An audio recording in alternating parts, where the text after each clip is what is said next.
Everybody, welcome to the annual top 5 Pokemon fan games of 2023. Now, if you're new here, we do this every single year, obviously because I called it annually, where we go over the 5 best released games or updated in 2023. I give my likes, my dislikes about these games, and you guys find some really good series to watch and some really good games to play. Now, whether you're watching this video or the other video, it doesn't matter. We both do ROM hacks and fan games separated. So if you're watching this, in the description section below, there will probably be a ROM hack version of this video. You can watch the top 5 ROM hacks of 2023. That way you can get about like 10 series to watch and 10 games to play along with. You get what I'm saying? Now you're probably wondering, Nick, what is the difference between ROM hacks and fan games? Don't worry, I got you. ROM hacks, well, they're kind of self-explanatory. ROM hacks use Fire Red, Leaf Green, Emerald, Crystal, ROMs as basis for their games, and these creators just put mods into the games to make them better, their own little charm to it, whereas fan games, you can play on the PC only, and they're used by using about like 3 different programs, and they're really cool. They have a lot more space and a lot more usage than ROM hacks, because ROM hacks are kind of limited to the ROM, you know what I'm saying? Anyway, before we get into the list, make sure I'll leave a like and a comment, subscribe for some more Pokemon content. We do a lot of Pokemon fan game and ROM hack content over here, and some new game stuff sometimes, and the vibes are immaculate. Thank you. Oh yeah, and sign up on SacredAlmighty.com. You'll find out why at the end of the video. And let's get into the video. Starting off the list with number 5, we have Pokemon Flux. Now, I have some good news, y'all. Trust me. This game is from the creators of Pokemon Uranium, the infamous canceled Pokemon game. Well, canceled, quote unquote.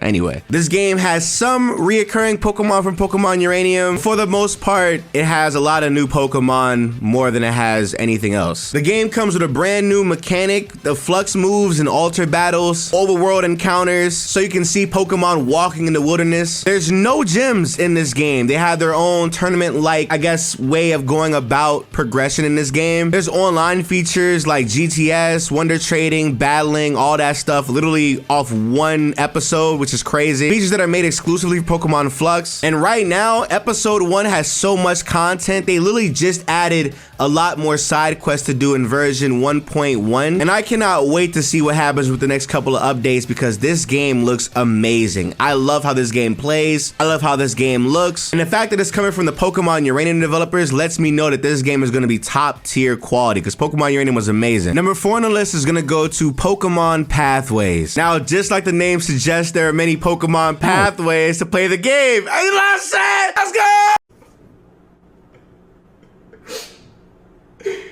This nigga is trash. This game features a lot, like, your choices matter in this game. Every choice you make in this game goes to your character stats, its intelligence, strength, charm, and skill, and how you choose to play the game affects the outcome of your starter Pokemon, certain Pokemon showing up, certain characters showing up, certain events happening in the school. There's a reputation system, a mentor system, multiple save files, save points. Understand, this game is in alpha right now, and it still has so much more content than so many completed Pokemon fan games. My only critique though is the story is kind of lacking and it kind of leads to nowhere, but obviously you can tell they're focusing more on the features as opposed to the story for right now. And obviously the game is in alpha, so of course everything's subject to change. You might see this like maybe 5 years later and all of a sudden, boom, this game is number 1 on the list, because this game has that much content to it. I love this game so much. This game was just an amazing playthrough for me, an amazing fun time as well. You guys got to keep up to date with this development because it's so fire, bro. Number 3 on the list is gonna go to Pokemon Myth. Now, this game is recently completed and it gets updated damn near every single week. They're constantly working on this game and I gotta admire them for it. It has a brand new gimmick called the infusion types, which every Pokemon can have up to 2 infusion types at once. They're probably wondering, what do they do? Don't worry, I got you. They add a 1.25 boost to the moves of the Pokemon's infusion type. This also stacks on top of Stab as well. This game also features a lot of new fake Pokemon, their own very regional forms, for mega forms too, even for legendary Pokemon. 11 new evolutions, like for every single type. That's fire, bro. And the story is very Pokemon-ish. It's not anything crazy dark and it's not anything baby, you know what I'm saying? it's just a really good balance of just good storytelling as well as like little like tropes here and there.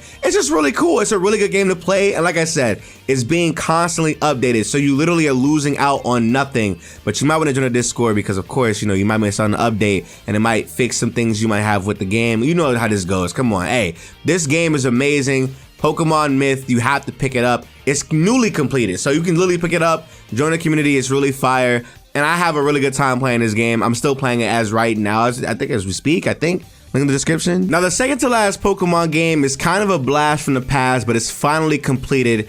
Everybody say hello to the completed version of Pokemon Super Eevee Edition. This game has been in development since I think like 2011, and it's finally finished, dude. And it's so fun. Literally take Pokemon Silver and Gold and Crystal maybe and give it Final Fantasy VII battle mechanics, an Eevee that can evolve to any of the evolutions on site, side quests and trophies, a brand new region to go through, corrupted Pokemon, an unconventional Pokemon storyline, which is really cool, unlimited move sets and retro graphics, because who doesn't like the Gold and Silver feeling? Come on.